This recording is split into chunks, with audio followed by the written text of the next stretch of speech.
برادران عزیز، زمتون خواهیش این ویدیو رو با دقت گوش کنین، به دیگران برسانین، شاید که منفعت برسانه. کسی که ریبا میخوره، یعنی برای انسانایی که پسرید میکنن و انسانها را فن میکنن، یعنی پسرید اون نیست که فقط دسترویی کار میکنه انسانها را کدد میکنه.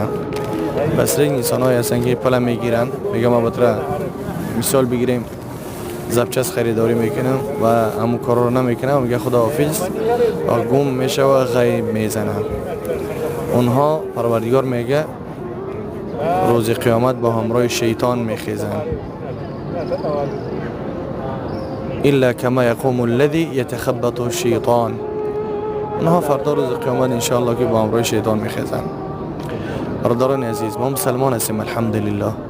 برادرای مسلمان خودمون چرا کیدت میکنیم؟ چرا صفت منافقی را در بر میگیریم؟ آخه وعده میتین، وعده خلافی نکنین، امانت گرفتین، امانت خیانت نکنین. بعضی حالت ها میبینین سبحان الله که مثلا همون انسانانی کیدت میکنن، احمق میکنن مردم در بطولکه میشنشو، یعنی صراحتا نمیگه میگو گاه حیران میشم وقتی که انسان در خودش هم حالت ها را میبینه، سبحان الله تعجیبش میزنه که اونها را کم میکنن.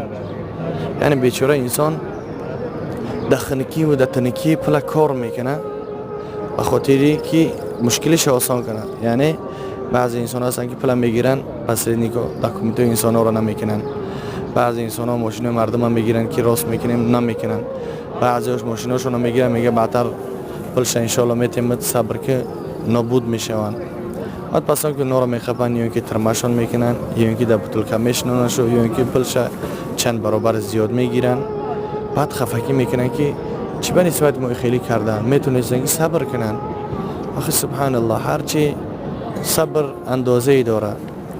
صبر که گرزشت اونها طاقتشون طاق میشود یا همه کار مجبور میشن بکنن.